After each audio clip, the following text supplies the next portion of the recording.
This ABC 15 Flash Briefing is sponsored by Sanderson Ford. Straight up. Hi there, I'm Nohelani Graff with your top stories on this Saturday from ABC 15 Arizona. We begin with a peaceful vigil for Deon Johnson on Friday night. The 28-year-old African-American father from Phoenix was killed by a DPS trooper on Monday. Johnson was found sleeping in his car on the interstate and was shot after the trooper said there was a struggle. Last night, Johnson's family asked the crowd to keep things peaceful. After their vigil ended, some of the group began marching toward Phoenix police downtown, where they joined hundreds of other protesters who were already demonstrating in memory of George Floyd, the black man killed by police in Minneapolis. We caught some images of those protesters on camera last night. Hundreds of people headed toward Phoenix Police headquarters. Police telling us officers in riot gear met with demonstrators during a peaceful standoff.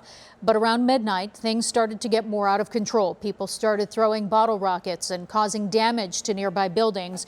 And that's when officers responded with tear gas, pepper spray, and flashbangs.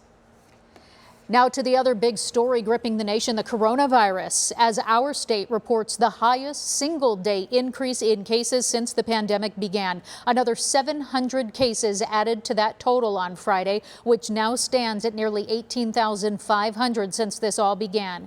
Yuma being hit especially hard right now. That city has seen its cases nearly triple in just the last 2 weeks.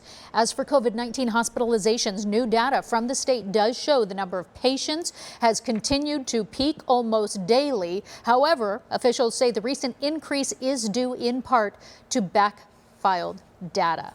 Starting today, there is another round of the Arizona testing blitz as well. Nearly 50 sites set up across the state, both drive-through and on-site testing available to those who think they may be infected.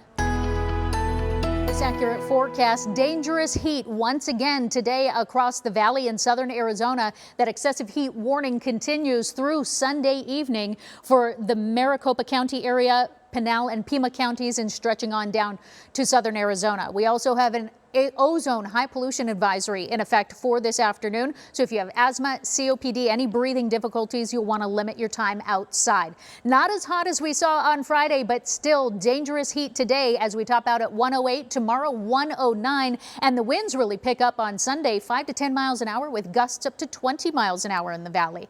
Here's how we warm up hour by hour. By 9, we're already in the 90s, upper 90s by 11, triple digits by 1 o'clock. That peak heat of the day between 3 and 5. And slow to cool down, even still at 99 degrees by 9 o'clock tonight. 109 your forecast for Sunday, triple digits sticking around for the rest of the work week, cooling ever so slightly each day. By next Friday, we're down to the low 100s.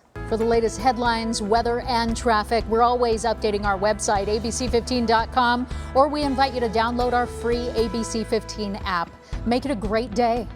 This ABC 15 Flash Briefing is sponsored by Sanderson Ford. Straight up.